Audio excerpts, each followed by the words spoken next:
નમસ્કાર, ત્રણ વાગ્યાની તમામ મહત્વપૂર્ણ ખબરો સાથે હું છું હેતવી અને મહત્વના સમાચાર આવી રહ્યા છે। આગામી 1 કલાક સુધી મુશળધાર વરસાદની આગાહી આપવામાં આવી છે। રાજ્યના 8 જિલ્લાની અંદર રેડ એલર્ટ આપવામાં આવ્યું છે। સાંજે 4 વાગ્યા સુધી 14 જિલ્લામાં ઓરેન્જ એલર્ટ છે, 11 જિલ્લાઓમાં યલો એલર્ટ છે। સુરત, તાપી, નવસારી, કચ્છ, જામનગર, દ્વારકામાં રેડ એલર્ટ આપવામાં આવ્યું છે। તો સાથે જ પોરબંદરમાં અતિ ભારે વરસાદની આગાહી કરાઈ છે। મોરબી, સુરેન્દ્રનગર અને રાજકોટની અંદર ઓરેન્જ એલર્ટ આપવામાં આવ્યું છે।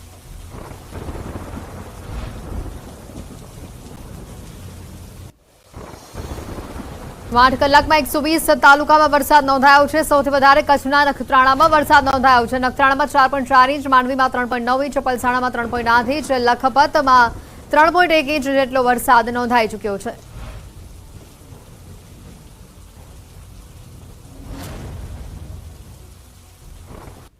સૌરાષ્ટ્ર અને કચ્છમાં બારમે ખાંગા થયા હોય તે પ્રકારની સ્થિતિ સામે આવી રહી છે। અબડાસામાં ભારે વરસાદના કારણે ટ્રેક્ટર આખે આખું તણાઈ ગયું, તો માંડવીમાં પણ જોરદાર વરસાદ થયો। આ જોરદાર વરસાદી પ્રવાહમાં કાર રમકડાની જેમ તણાઈ, તો આ તરફ દ્વારકામાં પણ પાણીના જોરદાર પ્રવાહમાં કાર તણાતી હોવાના દ્રશ્યો સામે આવ્યા।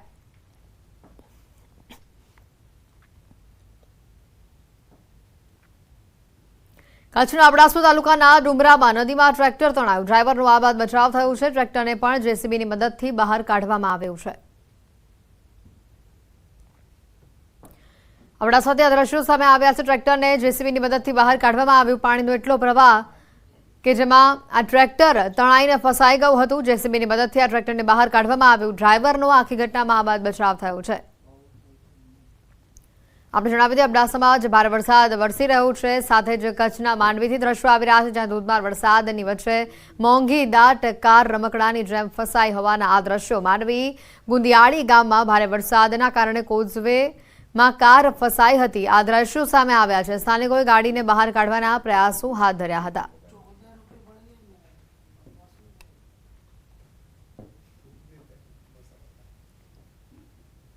સુરતનું બલેશ્વર ગામ બેટમાં ફેરવાયું છે। બલેશ્વર ગામની 32 ગંગા ખાડીમાં ઘોડાપૂરની સ્થિતિ જોવા મળી છે। બલેશ્વર ગામમાં ફસાયેલા લોકોનું રેસ્ક્યુ કરવામાં આવ્યું। વહીવટીતંત્ર દ્વારા બલેશ્વર ગામમાં રેસ્ક્યુ ઓપરેશન હાથ ધરાયું। 30 થી 35 લોકોનું રેસ્ક્યુ ઓપરેશન હાથ ધરવામાં આવ્યું હતું।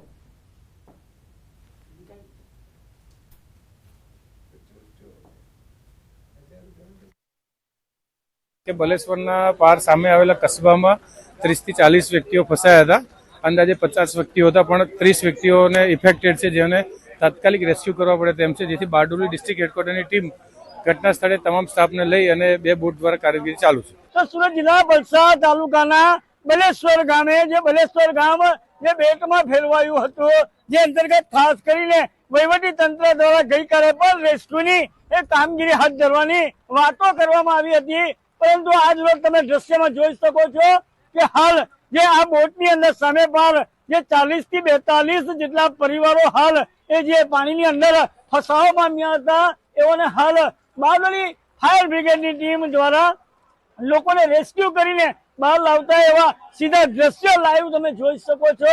હાલ જે બારડોલી ફાયરની ટીમ દ્વારા જે આ બોટની અંદર આ જે સામે પર જે લોકો એના સ્થાનિકો જે ફસાયા હતા એમને બહાર કાઢવાની હાલ કામગીરીઓ ચાલી રહી છે। અને ખાસ કરીને આ 32 ગંગા ખાડીની ખાડીની અંદર ઘોડાપૂરની સ્થિતિને ધ્યાનમાં લઈ સામે પર આવેલા લોકોને હાલ રેસ્ક્યુ કરવામાં આવ્યા હતા। ગઈકાલે આ જે પરિવારો ફસાયા હતા એઓને વહીવટી તંત્ર દ્વારા અને સ્થાનિક ગામજનો દ્વારા હાલ ભોજન પણ પૂરું પાડવામાં આવ્યું હતું। દ્રશ્યને જોઈ શકો છો કે ફાયર બ્રિગેડના જવાનો જે બોટને ધક્કો મારીને અંદર જે સામે પર બેઠેલા હતા એ લોકોને રેસ્ક્યુ કરીને બહાર હાલ લાવી રહ્યા છે। લાઈવ દ્રશ્ય તમે જોઈ શકો છો કે ખાસ કરીને આ જે 40 થી 42 જેટલા પરિવારો એટલે કે 150 થી વધુ જણાઓ હાલ આ જે પાણીની અંદર ફસાયા હતા એ લોકોને હાલ બહાર કાઢવાની કામગીરી ચાલી રહી છે। અને દ્રશ્યમાં જોઈ શકો તો સીધા દ્રશ્યો કે જે હાલ આ જે બોટમાંથી આ લાઈવ કરીને અને રેસ્ક્યુ કરીને બહાર કાઢવામાં આવ્યા છે। આપણી સાથે ફાયર ઓફિસર સોની સાહેબ જોડાયા છે। જે સોની સાહેબ, કઈ રીતે રેસ્ક્યુની કામગીરી કરાઈ, કેટલા લોકો ફસાયા છે, શું કહેશો? અત્યારે 25 જણા ફસાયા છે। અત્યારે 15 જણાને અમે કાઢ્યા છે, હજુ કામગીરી ચાલુ છે। તો આ તો ફાયર ઓફિસર જણાવી રહ્યા છે. દ્રશ્ય બતાવવાનો પ્રયાસ કરીશ કે નાના બાળકો સહિત અને વૃદ્ધો સહિત લોકોને હાલ જે સામે બહાર વસાયા હતા એઓને રેસ્ક્યુ કરીને બહાર રેસ્ક્યુ કરીને લાવવાની હાલ જે કામગીરી હાથ ધરવામાં આવી હતી, જેને કારણસર ખાસ કરીને લોકો પોતપોતાનો સામાન સાથે લઈને નીકળ્યા છે. દ્રશ્યની અંદર જોઈ શકો છો લાઈવ કે હાલ જે 32 ગંગા ખાડી ના હાલ બેહાલ થતા સામે બહાર લોકો રહેતા એઓને વહીવટી તંત્ર દ્વારા રેસ્ક્યુ કરવાની ફરજ પડી છે. કેમેરામેન સુમિત રાઠોડ સાથે કેતન પટેલ, ન્યૂઝ 18 ગુજરાતી, બલેશ્વર, સુરત. જૂનાગઢથી સમાચાર આવી રહ્યા છે. બામણસા ગેડ ગામે ઓજત નદી ગાંડીતૂર થઈ છે. આંબાના ખેતરોમાં વરસાદી પાણી ફરી વળ્યા છે. સ્થાનિક ભરતભાઈ માડમે પોતાની સ્થિતિ વર્ણવી. ગેડમાં ગંભીર સ્થિતિનું અત્યારે નિર્માણ થવા પામ્યું છે. દેવાદભાઈ કચોરના ખેતરમાં પણ પાણીનો પ્રચંડ પ્રવાહ ફરી વળ્યો. 5 દિવસથી એક ધારું અહીંયા પાણી વહી રહ્યું છે. ખેડૂતોની મોંઘી મોલાતને મોટા પ્રમાણમાં નુકસાન પહોંચ્યું છે. ખેડૂતોની આ હાલાકી ક્યારે સરકાર સાંભળશે તેવું તેઓ પૂછી રહ્યા છે. હાથ પકડીને પહોંચ્યું છે.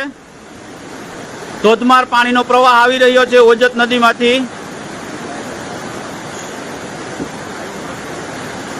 આપ જોઈ શકો છો જે દિવાલના લાઈવ દ્રશ્યો આપે જોયા છે.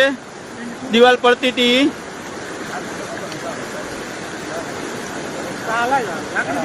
પ્રતિકોર પાણી. હવે અમે થોડુંક પાણીનો પ્રવાહ વધારે હોવાથી મોબાઈલ અંદર નાખું છું. અહીંયા ઉભા જતું નથી પાણી. આ અમે ઓજતની એકદમ નજીક પહોંચ્યા છે જ્યાંથી પારો તૂટ્યો છે. દેવાજભાઈ કચોટની વાડી. અહીં આંબાનો બગીચો છે. આંબા પણ પડી જવાની તૈયારીમાં છે. દેવાજભાઈ કચોટના આંબા. આ સામે દેખાય છે ઓજત છે. જ્યાં ઓજત આંબો દેખાય છે ત્યાંથી પારો તૂટ્યો છે.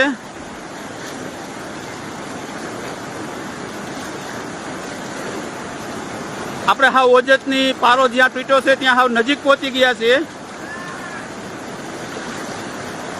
અમારું ગ્રુપ આખું અમે 10-12 જણા અહીં પહોંચ્યા છે.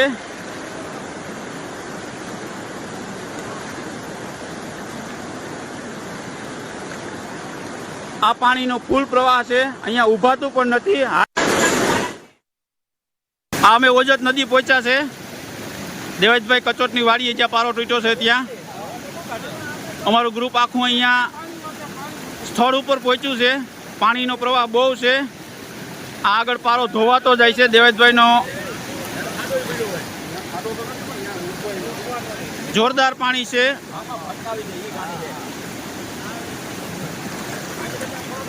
હું ભરત માડમ અને અમારું આખું ગ્રુપ અહીં સ્થળ ઉપર પહોંચ્યું છે. આ તમે જોઈ શકો છો. આ છે ઓજત. ઓજતની એક્ઝેક્ટ બાજુમાં જ્યાં પારો તૂટ્યો છે ત્યાં અમે પહોંચ્યા છીએ. અમારા ગ્રુપના 2 સભ્યો પાછળ રહી ગયા છે. તે અહીંયા પહોંચી શકતા નથી.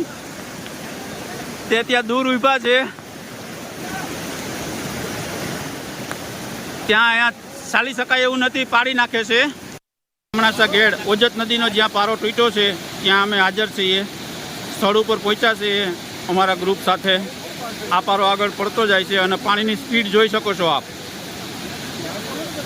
કેવી સ્પીડથી પાણી આવે છે. આખું અમારું ગ્રુપ અહીંયા ભીગું છે. અહીંયા ઊભા દેતું નથી પાણી. આંબાના ભરોસે ઊભા છે. આ પાણીની સ્પીડ આપ જોઈ શકો છો. આ બધું પાણી આમ જાય છે.